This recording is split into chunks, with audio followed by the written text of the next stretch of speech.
Hello, everybody.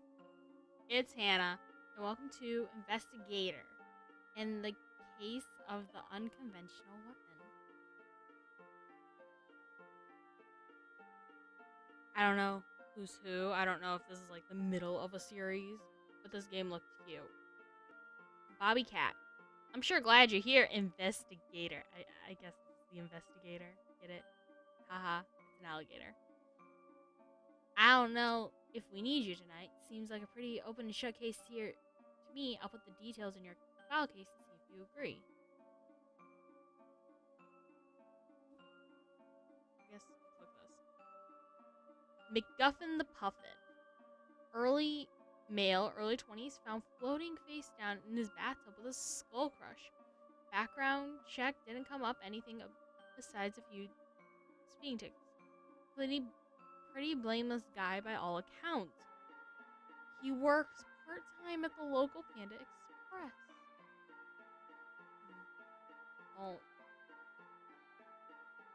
All open and shut cases are often are the most deceptive of all, Bobby Cat. By the way, who's that with you? Allow me to introduce my latest sidekick. His name is Vanilla the Chinchilla. The Vanilla Chinchilla. Oh my god, I love him. I'm not your sidekick, Investigator. I'm only shadowing you for internship credits. Please allow my sidekick and I to inspect the crime scene, Bobby Cat. Right you are, sir. Looks like you're missing something, Bobby Cat. Take a look at the bruise. Oh my god, there's bruising? I can't. I'm turning up my brightness. Take a look at the bruises around the victim's neck. Ugh. It's too bright. Neck bruises, strangulation marks. The formation pattern indicates claws. What? That doesn't prove me wrong, McGuffin. McGuffin could have been strangled afterwards. Either way, this is a cold stone. Either way, this is stone cold killer we're dealing with. Actually, if the victim was already dead, then the bruise marks would not show up. Bobby Cat, take a look at this. Feathers? So what? He's a puffin. Puffins have feathers. I know your night vision's better than your color vision.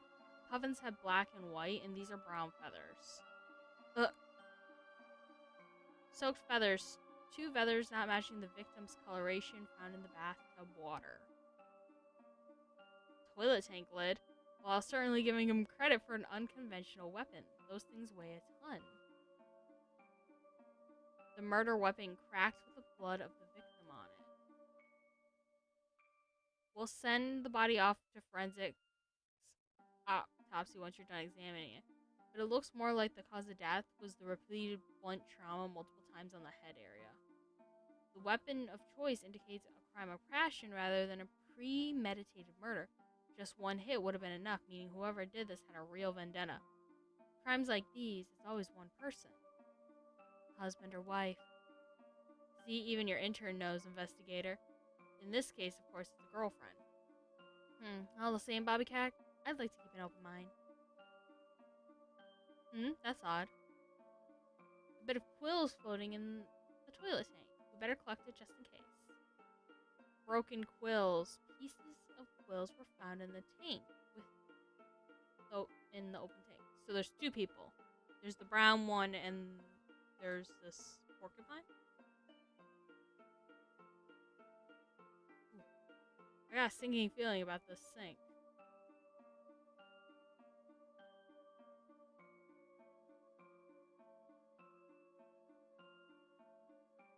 Strangled and beaten to death. Not a nice way to go.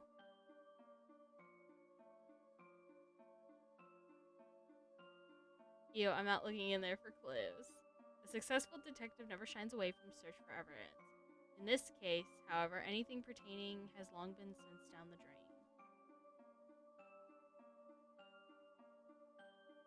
Alright. All done, I've gathered up the suspects down in the living room for questioning. Yeah, I'm all done. I can't find anything else. Neighbors confirm no one's been in and out of the house since 6 p.m. the previous night, so the murderer has to be one of the roommates or his live-in girlfriend. Well, you know what they say about keeping your friends close and your enemies closer. You have brown feathers. The stricken chicken. It's just a horrible tragedy. Were you close with the victim? Yeah, I've known McGuffin the Puffin since I was 16. We took a pre-calc class together in high school, man. I'm sorry to hear that. Tell me anyone why murder McGuffin. Yeah, I can tell you why. I think it's that good-for-nothing girlfriend of his. To be honest, I mean, she isn't even employed. She's a total bum. That's not a reason for her to be the killer. Yeah, I guess you're right. I don't know. Maybe grief is clouding my judgment and all. I think she's a real shady character. I've heard the two of them fight lately.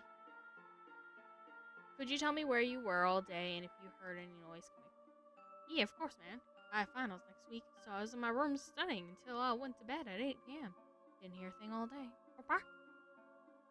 Thank you for your help. A stricken chicken, a childhood friend of the victim, seems generally saddened by the death. I have finals next week, so I was in my room studying straight till 8 p.m. Didn't hear a thing all day. That's all for now. Thanks. We're gonna talk. Why can't we search stuff? You have quills. The borderline porcupine. Oh my god, this is so cute. Alright, listen up, you chumps. I'll tell you this once, since it's obvious you couldn't pour water out of a boot if the instructions were written on the heel. That minx. It was that minx throaty. She's a coyote, not a minx. Shut up, shut up. I saw her. The stupid tramp did it. I saw her running and crying from the bathroom earlier that evening. The only pity thing is she didn't off herself with that backstabbing jerk McGuffin at the same time. I got a feeling there's some history. History? There's history, alright. That sheen broad. And as for McGuffin, well, I thought we used to be friends. That son of a... I'm gonna stop you right there for the sake of... This game's E rating. E for everyone rating. Please someone swoop. Whoa, hold on a second. I want a lawyer. I know my rights. I plead the fifth. Am I under arrest? I don't think we're gonna get anything useful from him. Borderline porcupine. Once a friend of the victim, the falling out was a girl he claims to saw a throaty coyote fleeing from the scene earlier that day. The suspect refused to give a statement. Goodbye. Who are you? Hello, Mr. Yak. The Pack Yak. Yes, that's me. Could you tell me... to tell you the truth, it was non-existent. I just moved here like a month ago. I found the room on Croak's list. I bet you're really regretting answering that ad now. Yeah, I'm gonna see about breaking the lease tomorrow. My mother always told me not to share a house with murderers. What an oddly specific lesson. Could you tell me if you heard anything between the hours? Yeah, well, let's see. I had dinner in the living room around 5. Around 7, I headed to bed. When I saw McGuffin in the hallways walking towards the bathroom, I said hello. My mother taught me to be polite, you see. By 9, I was in bed reading 50 Shades of Hay when I heard the most blood-curdling scream from the bathroom. I rushed out to find Throaty on the phone with the police. It's very helpful. Thank you, Mr. Yak. The Pack Yak, almost total strangers who now regrets his decision to find roommates on Croak's list. And then this is what he was doing. You have a nice day now. Alright, Throaty Coyote. It wasn't me. It wasn't me. Please calm down, miss. I'm sorry. I know everybody's blaming me, but I swear I didn't do it. I was the one to call the police. Why would I do that if I was the killer? That's a good question. Can you describe your movements from this afternoon to evening? Well, miss, McGuffin was feeling poorly, so we stayed in bed watching Netflix together all afternoon. Around 7, he said he was going to have a bath. We didn't come back by 9. I went to check on him. That's when I found him dead in the bathtub. I screamed immediately and called the police. Which goes with yaks.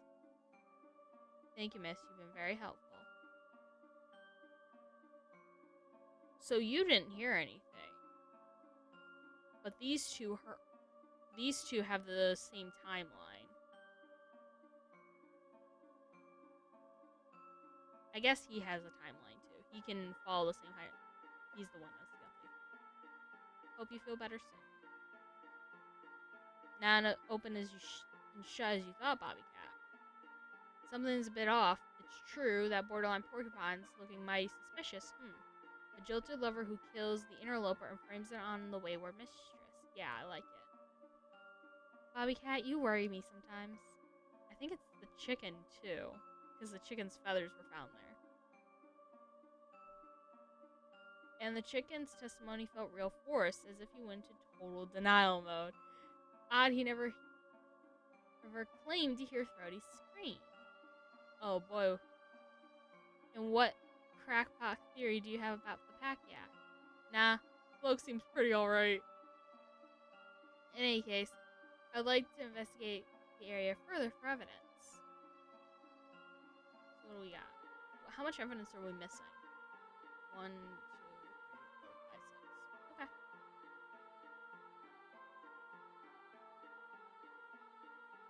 This notice is addressed to McGuffin. Dear McGuffin, despite our long status as friends, I'm at the end of my rope. I really need that $15,000 you borrowed from me several years ago. I have detailed an invoice and interest rate below. It's from Stricken Chicken. A collections notice from the Stricken Chicken indicating that the victim owed him money. Good life lesson. Never mix friendship and money. What's this? It's written by the deceased. Dear Throaty Coyote, it pains me to do this, but there are 99 reasons why I need to break up with you. Wow, this is scorching hot. Good eye, Vanilla, the chinchilla. I'll take that for evidence. A sordid letter written by the late victim listing all the reasons he wanted to break up.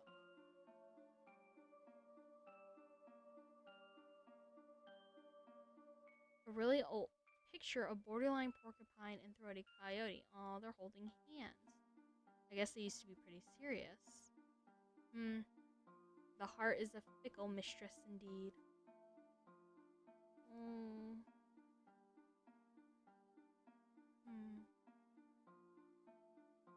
We probably can talk to him again, but I don't want to.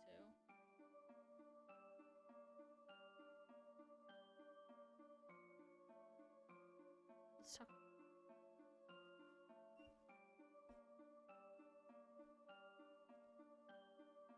What's your finals about? Underwater mineralogy. Ooh, I love collecting rocks. Are these your feathers? Where'd you get those? Well, you know, I've been molting lately, and my feathers just keep getting everywhere. Throaty complains that they're clogging the drain. Thank you, Mr. Chicken. Why didn't you hear Throaty scream? Must have forgot. That's all. Now that I think about it, I do remember her screaming. Can I change my statement? Too late. I've written it down forever in my notebook now. I always forget to bring an eraser. Can you explain this collections notice? Hey, don't just paw through people's stuff. Actually, legally, we absolutely can, sir. Alright, I'll confess. Things between McGuffin the Puffin and I haven't been tense lately. I love him like a brother, but he's terrible with money. Plus, he was letting Throaty Coyote live in his room totally rent-free. It's just not cool. I'll be seeing you. Sniff hoo-hoo. How are you holding up? It feels like my heart's gonna break into a million pieces. I wanna crawl into bed and listen to Linkin Park for a year. Why does borderline porcupine hate you? We used to date. I managed to deduce that. We just weren't working out, so I broke up with him. I guess he was more hung up on me than I thought. Because he went totally crazy. Maybe I shouldn't have moved in and started seeing his roommate. It's really not the best idea I've heard. Do you know about this breakup letter? Where'd you find that?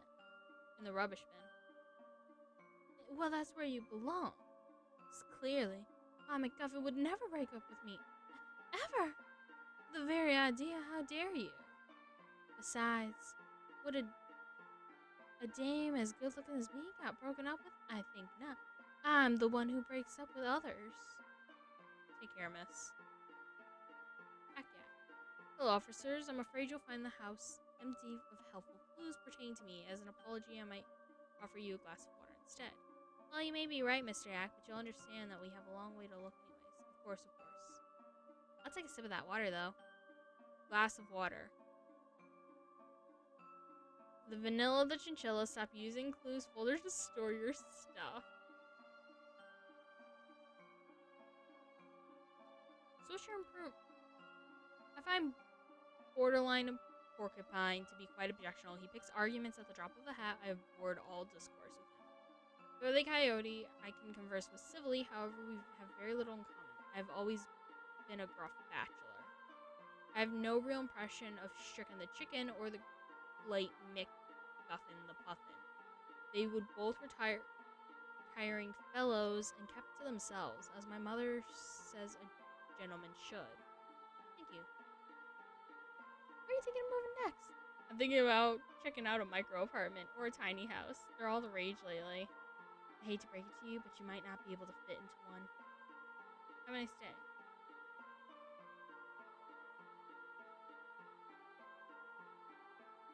Care to give a statement yet? How about now? Nice weather we've been having today lately. Alright, I get a hint. Do you know Stricken the Chicken? We knew each other through McGuffin, but we weren't friends or anything. He seemed kind of stuffy. And that's all you're getting out of me, coppa. Why did you and Brody separate? That scurvy tart. Please, Mr. Porcupine, just the facts. Facts. There ain't nothing remotely factual or logical about that woman's heart. She left me saying she met someone else. Little did I know, it was for a man I used to once call a brother. She also told me I shouted too much. Me. I think I've gone slightly deaf in my left ear. Goodbye. Uh-oh, investigator. Yes? The autopsy background have just came in. They check out except for two. Brody Coyote seems to have some charge for petty theft and shoplifting. And the other? I can't believe this. The Pack-Yat has been arrested on suspicion of murdering a series of roommates. Background check. What? Yes, although he was acquitted. In the autopsy, the cause of death is listed as strangulation instead of blunt force trauma. So you were on the money there, but look here is the strangest thing. The toxicology report suggests his blood was full of poison.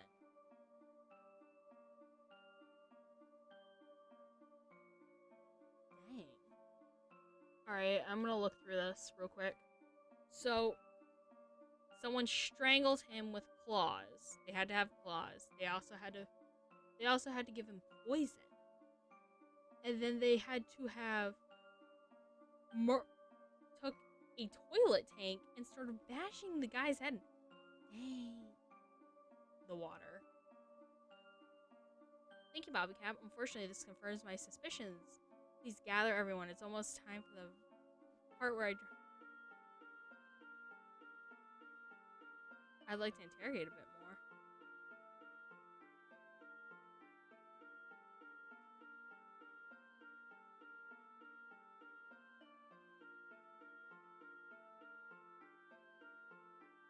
Poisoning, strangulation, drowning, blunt force trauma. You gave the most. McGuffin was feeling bad all afternoon. Around 7, he was going to make dinner and have a bath. When he wasn't back by 9, I went to go check on him.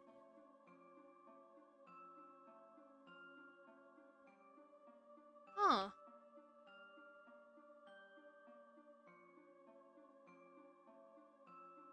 You went straight to bed at 8.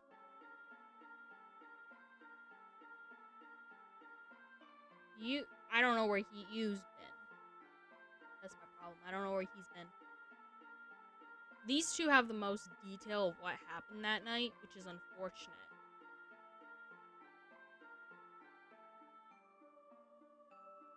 Well, I have a motive for you. Actually, I have a motive for all of them. Now with the background check, we have a murder for all of them.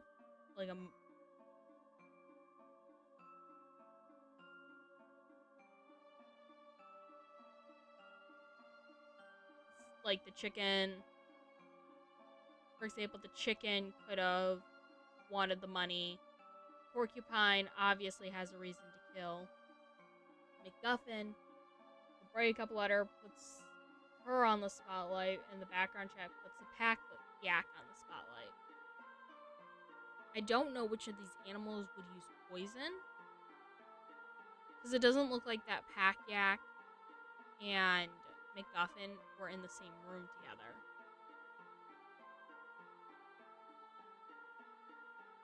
But I guess we're accusing.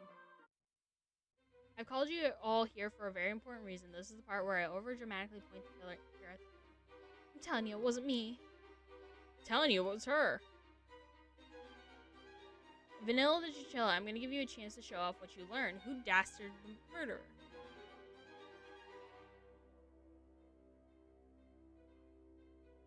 I don't think it was Coyote. Can I just click? I think it could be all of them. Because there was feathers. But he said he was multiple. She strangles. Somebody. Oh, you have to actually point at the suspect. Whoops. I don't know.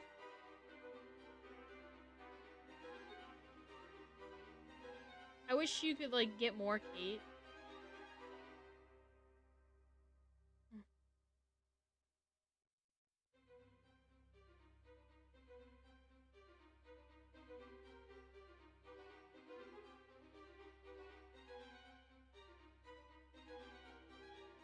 But he said they've been clogging the drain.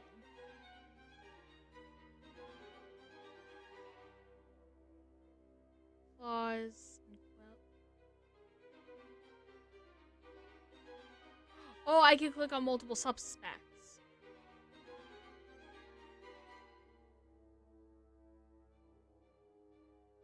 Nearly right, Vanilla the Chinchilla. However, it was all of them. What? Little did you know, each of you independently conspired to murder McGuffin the Puffin. The first was the pack-cat, otherwise known as the serial killer Rinsin Bison. The Rinsin Bison poisoned McGuffin much earlier that day. As a result, McGuffin fell unconscious in his bath. The second killer was Thody the Coyote. After McGuffin left, he went snooping around the room and found his breakup letters. Consumed by rage, you stormed into the bathroom and strangled him where he laid. In his weakened state, he can hardly put up a fight. No.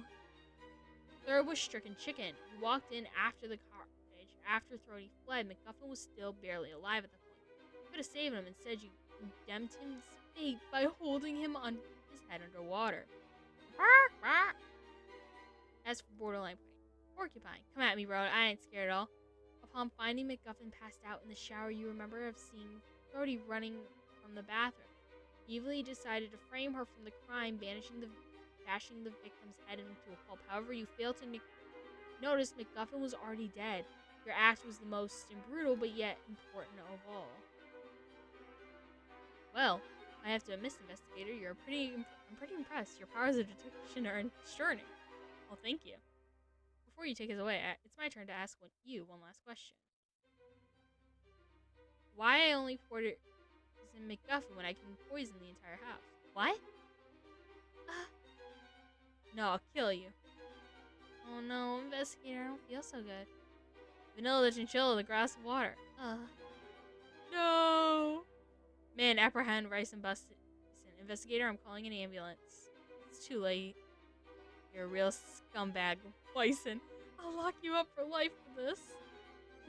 Maybe you will, maybe you won't. Take him away, boys. Poor Vanilla the chinchilla. I won't be sorry to be done with this case, Bobby Cat. That entire house was real toxic. Oh no! He did it for the internship credits! Oh my god, this is... Oh, I thought it had to be one person, but that was an amazing game. In the description, you can find this game, and maybe you can see what happens if you get all of them, or if something else happens. I will link this in the description. This was an amazing game. I will see you all in the next video. Till then, bye-bye!